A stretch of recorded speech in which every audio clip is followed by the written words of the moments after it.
we left off in a very important paragraph because I hear so much and I experience it myself that those of us that have more than one child, it seems like the parents appeared that they did the same thing for both kids, but they act or they have different personality, different temperament. And it's being explained here really good. So I read it again before we move on.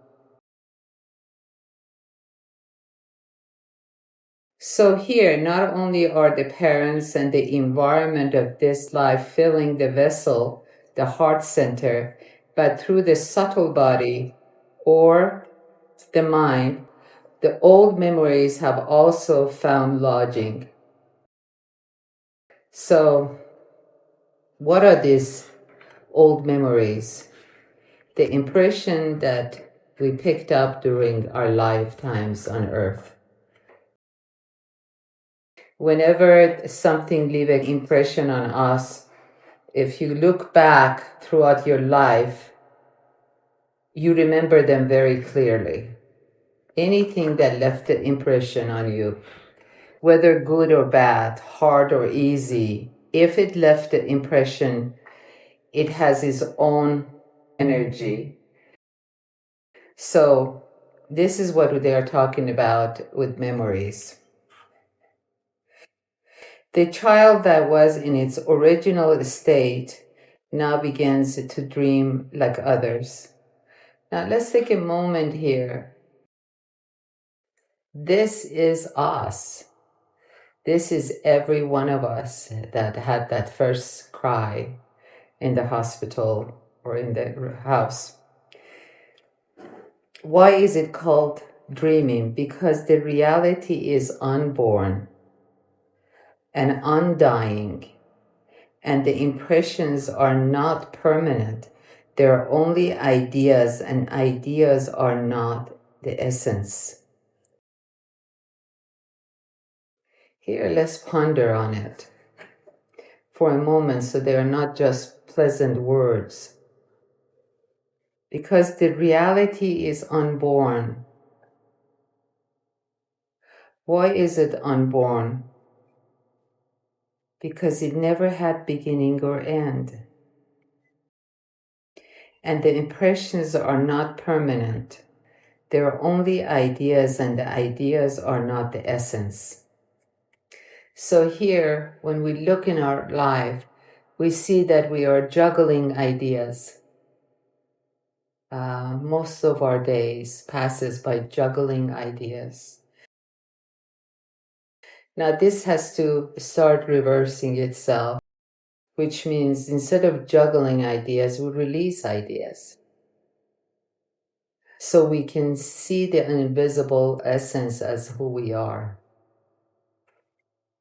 The ideas have no beingness independent of the white canvas or the child's natural state. So here, the old impressions find a lodging in the empty mind, and the empty mind is really one and the same as the base before the movement. Therefore, they are not real because the base is real. In other words, one cannot dream without the existence of a dreamer. One cannot dream without the essence of a dreamer. This is really obvious, but how many people think of that? How can you dream if you're not a dreamer if you don't sleep? The same analogy applies to the child's reality and the world of ideas. Since reality is not seeing itself as a child, the art of living is to know who we really are, and with this realization, live a happy life in the world of ideas. And that's what all achieving in this lifetime. Look how precious that is. The impressions come back because you have never disidentified from the what is not real in one lifetime. As long as you're in ignorance, you have those packages with you. So, unlearning is very, very easy when we have a deep understanding of the wisdom we hear and we see it in our daily life. Say a fear comes or some characteristic that was lodging from the past comes. We know that the memories are not, there is no presence of ourself in the memory. We don't exist in the memory. So we let it go. Then there is a concern of the future. We realize we don't exist in that part. So who is worrying for what when there is no existence? Going back to the child story, first the child was asleep to the world and was completely awake to his reality. Now, little by little, the child begins to be asleep to his reality and be awake to what is not his reality. You can call this tragedy. We all have lost the awareness of that to a degree. We need to notice here that none of us have changed our origin. This is very important to notice. Nothing of stability has ever changed. That's important. When we say we want realization, seriously, we are realized. It's just the removal of what things is not. Okay, we need to notice here that none of us have changed our origin. It remains as our reality and we're never without it because it is our being, our existence. Can we ever separate ourselves from our existence? The difference now is that we are not aware of it since we now live through the mind, senses, and the body. To say it simply, it means that attention was shifted from the state of being to the state of becoming. So what is the remedy here? From the state of being to the state of becoming. As I became more awakened to the world around me, that is each of us, I slowly left that expansive home. The attention that once was in the state of being was going out to different forms, colors, objects. During this time, moving outside was very gradual. I was still reposing in the self or origin. The five senses, which had been dormant to this world, were slowly awakening through stimulation. Now I could see, hear, taste, touch, smell, but had no recognition of what I was seeing, hearing, and so on. There were no thoughts, memories, or concepts connected to the senses. The eyes just saw. It did not matter what the object was. They were only seeing without differentiation. Very big point. So the job of the eyes was to see without differentiation. Therefore, peace was there without nothing to disturb it. The attention and concentration were sharp and free of any preconceptualization. In other words, I was becoming conscious, but with no concept of what it was that I was becoming conscious of. So let's just stop here and see what anybody would like to. Does that mean that there was still not two? There was still one. No good and bad. Yes. The child was not connected to the senses, yes, but it was being witness of it.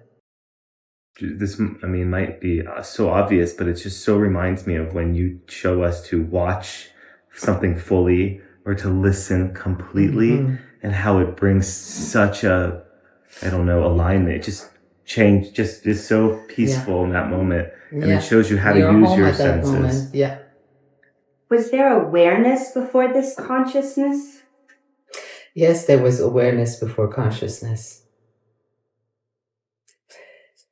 But aware of no specific thing. So my takeaway here is that it's a two-step removal from reality. One is that we're focusing outside, and by virtue of that, it's not directed in the right place. Yeah. But the other is the ideas, the memories, the concepts the parents teach us that superimpose, like, this is mother, this pattern, this is father, this is good, this is bad. And I think the passive gaze at least takes away the second layer. Yeah, passive gaze, take that layer, and then you are empty, or you are in that state of stillness. When I say empty, I mean stillness. Every time you're in the stillness, you weaken the ignorance. Now I will explain further more what you're saying. Thank you.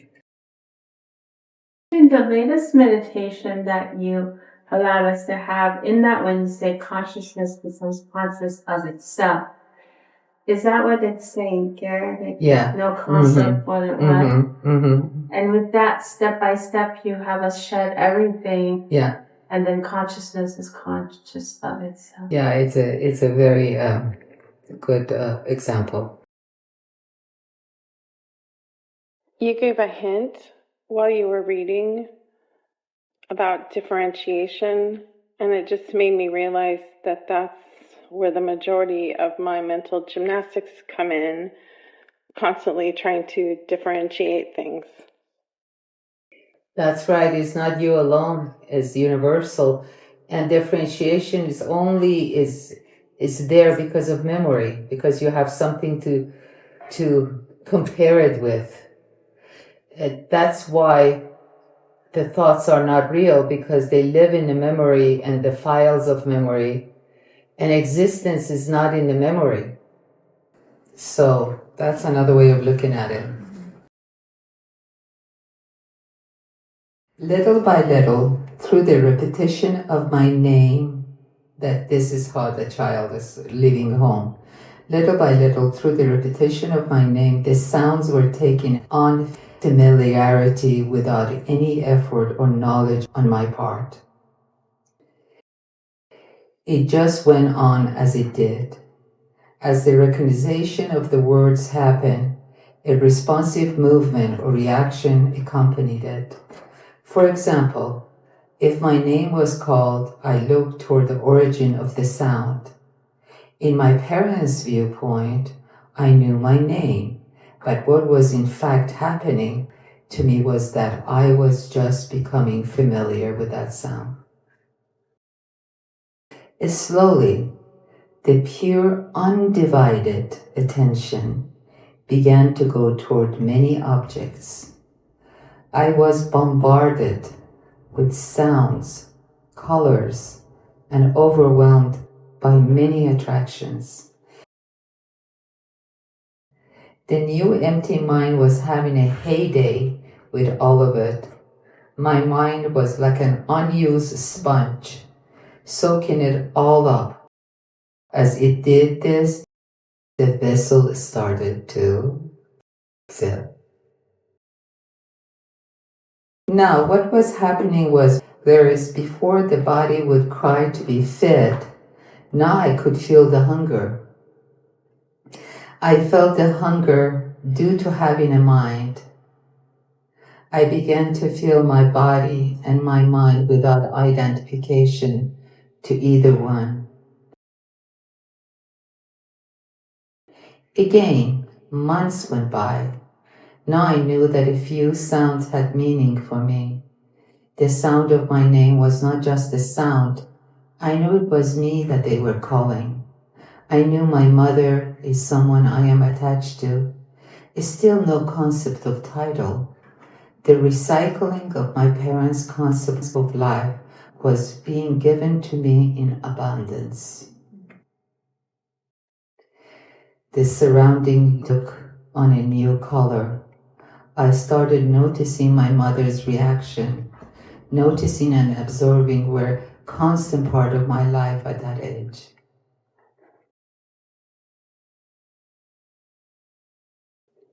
I think the biggest blessing that you do with parenting is you put a stop to this part. The recycling of my parents' concept of life was being given to me in abundance. You stopped that in its tracks with the parents. I hope so. Anybody before I go on? So the recycling is not by what we say, but what we do. We set the example. Mm-hmm. They pick up on the patterns. Yeah. Again, it reminds me that meditation that at the beginning when you are saying drop your past, drop. At the end of this part, you are saying that drop the name and all the rules that goes by that name. And you don't, I didn't know that, but you don't know how much this part making me empty when I drop my name. Mm-hmm. I just realized that it was the first sound that I reacted to that. Yeah. And it's really amazing because, you take a jar, empty jar, and you decide to put cashew in it. Say you put the biggest cashew first, and then you fill it up. In order to get to those big cashew, you have to empty a lot. Mm-hmm. So, say our name was the big cashew in there. So as we let go of all the others, then we come to realize that the name, which is body identification, was the mother of all of them. This is an odd point, but something about the way that you emphasize experience over what you've heard. What have you actually experienced? And that has made such a difference because this recycling is devastating and it can be done without abandon. It's just happening. And just to stop and say, what do I actually know? What have I actually experienced? Yeah, it's reevaluating in a way that we didn't used to. We are all seeing with our eyes. I know we all have eyes. I know we all have sight in our eyes. I know we can see each other together. But when you hear the truth and you see it, is the inner sense of I. When you feel it, is the inner sense of feeling. So that's why the Most Precious says, you can touch without hand, you can see without eyes. What is really telling us is the surface is commotion. Go down and you can see much more subtle senses that belong to the base. Go ahead. In Most Precious, you say you raise kids by raising your own consciousness. I'm really thinking about that right now and what it really means. And I think when we are on this path and we put so much of our energy or attention to it, there's less garbage to recycle. There's so much less of that. None of that sticks long enough to try to recycle it. Right. It's really amazing. I get it more now. This is why the book in the beginning recommends read it first for yourself know that it's talking to you as a child. Because if you don't have an understanding of what happened to you, is a lip service to want to pass it on to your child. And they know fraud. Namaste.